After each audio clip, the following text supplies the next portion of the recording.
Hello students, welcome back to our classes.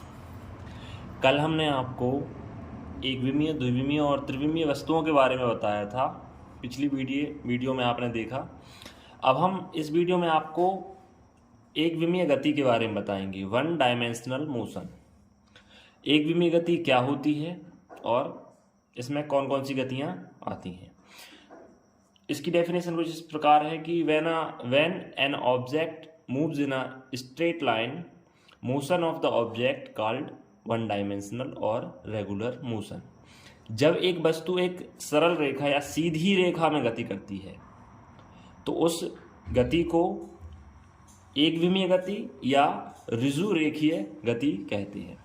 ऋजु कोण कितने degree का होता है? 180 डिग्री का होता है, जिसमें एक सीधी रेखा बनती है, तो उसी से ऋजु रेखीय गति। एक सरल रेखा में जब गति होती है तो वह एक विमीय गति कहलाती है। इस गति में the width and side by side motions are assumed to be negligible. इसमें जो चौड़ाई और अगल बगल की गति नगण्य मानी जाती है। Only the x coordinate will change with respect of time। समय के साथ केवल x निर्देशांक में परिवर्तन होता है। आगे हम आपको निर्देशांकों के बारे में बताएंगे। x, y और z तीन प्रकार के निर्देशांक होते हैं। इसमें इस गति में केवल x निर्देशांक में ही परिवर्तन होता है। इसके कुछ उदाहरण हैं कि जैसे car running on a straight road, सीधी सड़क पर कार की गति। जब एक सीधी सड़क पर कार बिना दाएं बाएं जाए सीधी रेखा में गति करती है तो वह एक विमीय गति कहलाती है। और train running on a straight track, सीधी पटरी पर ट्रेन की गति भी एक विमीय गति कहलाती है।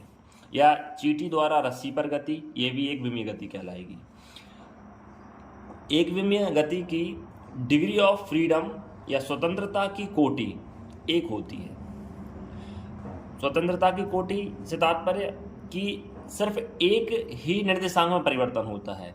गति बताने के लिए केवल एक निर्देशांक की आवश्यकता होती है, बाकी के दो निर्देशांक समान होते हैं। जैसे ये x निर्देशांक है, यहाँ ऊपर y निर्देशांक है और ये z निर्देशांक है। मान लीजिए कोई वस्तु A इधर पर है, इस पॉइंट पर है, जहाँ पर निर्देशांक x 1 है और y और z 0 है, क्योंकि ये x निर्देशांक पर है। अब यह वस्तु अपनी गति करेगी और b बिंदु तक आ जाएगी, तो इसके निर्देशांक हो जाएंगे 3 0 0। इसका मतलब केवल x निर्देशांक में परिवर्तन हुआ। निर्देशांक जैसे x, y और z इस प्रकार होते हैं। पहले x आता है, फिर y, फिर z। तो इसमें सिर्फ केवल x निर्देशांक में परिवर्तन हुआ। इसको आप एक कमरे का कोना भी मान सकते हैं। जैसे ये ऊपर की दीवार का कोना हो गया, ये एक दीवार ये इस तरीके की और ये इस तरह, तो ये कमरे का अगर एक कोना है तो इस कोने से अगर एक दीवार की इस दीवार के नीचे एक पॉइंट A है और उसी दीवार के कोने को अपन बढ़ाएंगे B, तो यहाँ पर x में तो परिवर्तन हो रहा है, लेकिन y और z में कोई परिवर्तन नहीं हो रहा है। ये इसलिए ये एक विमीय गति कहलाती है। अब हम द्विविमीय गति के बारे में आपको बता रहे हैं। द्विविमीय गति मतलब two dimensional motion that take place in two different direction और coordinates at the same time. इसका मतलब जब कोई वस्तु एक समय में दो दिशाओं या दो निर्देशांकों में अपना स्थान चेंज करती है, वह गति द्विविमीय गति कहलाती है। वह गति जो एक ही समय में दो दिशाओं या निर्देशांक में होती है वह द्विआयामी या द्विविमीय गति कहलाती है। द्विआयामी गति के उदाहरण है, एक है प्रक्षेप गति, एक है वृत्ताकार गति, प्रोजेक्टाइल और सर्कुलर मोशन। प्रोजेक्टाइल मोशन का रेलेवेंट फोर्स होता है ग्रेविटेशनल फोर्स।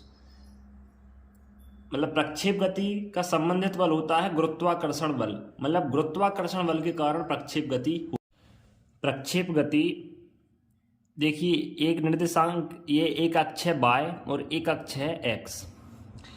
अगर हम इस बिंदु पर हैं और इस बिंदु से हम अपने ऊर्ध्वाधर स्थिति को छोड़कर अन्य किसी स्थिति में यहाँ पर किसी भी दिशा में अगर अपन कोई वस्तु को उछालें तो वह गुरुत्वाकर्षण के कारण, अगर इस तरीके से हम कोई बॉल फेंकते हैं, इधर खड़े होकर हम कोई बॉल इस तरीके से फेंकते हैं तो वो इधर तक जाके ये परवलय आकार की गति करेगी और ये इस बिंदु तक आ जाएगी।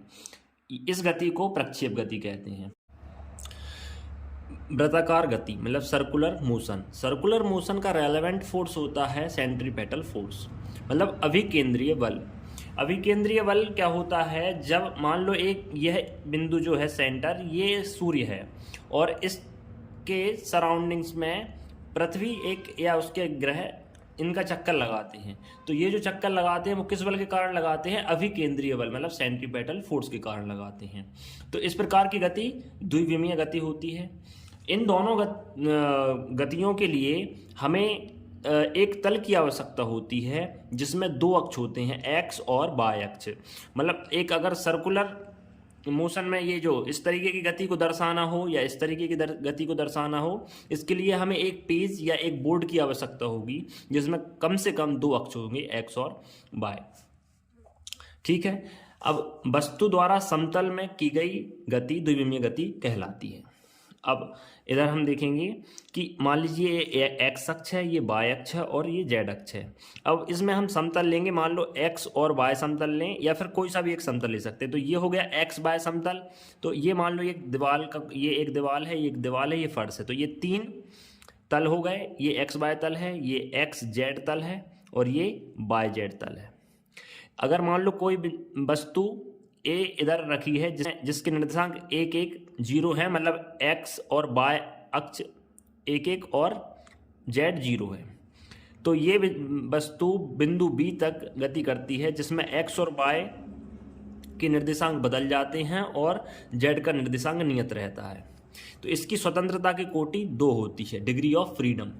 इसका तात्पर्य है कि किसी वस्तु की गति में परिवर्तन के लिए उसके पास 2 अक्ष होते हैं। उदाहरण जैसे जमीन पर कीड़े की गति, जब जमीन पर कोई कीड़ा चलता है तो उसकी गति द्विआयामी या द्विविमीय गति होती है। नाव में, नदी में नाव की गति और कैरम की गोटी की गति। अब हम त्रिविमीय गति के बारे में बताएंगे। 3 dimensional motion. If all the 3 coordinates specifying the position of object change with respect of time, then motion of object is called 3-dimensional motion।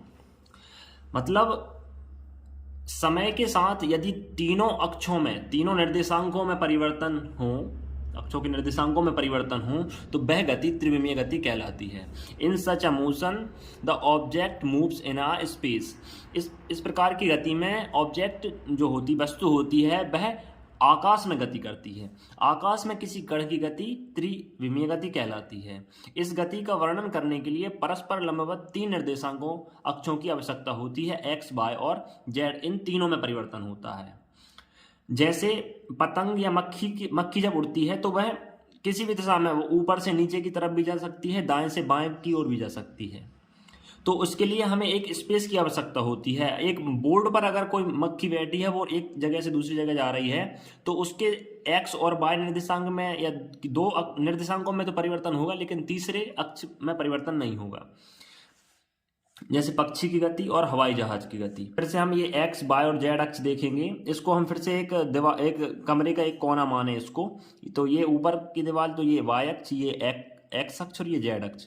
मान लीजिए एक बॉल है जिसको हमने हमारे हाथ से एक जगह से दूसरी जगह फेंका, या एक क्रिकेट की बॉल हम कहीं भी मार देते हैं, तो उस पर एक जगह से दूसरी जगह जाएगी, तो इसके तीनों निर्देशांकों में परिवर्तन होगा, एक्स वाई और जेड। ये तीनों निर्देशांक में जब परिवर्तन होता है तो त्रिविमीय गति कहलाती है। तो इसको डिग्री ऑफ फ्रीडम इसकी 3 होती है, स्वतंत्रता की कोटि 3 होती है।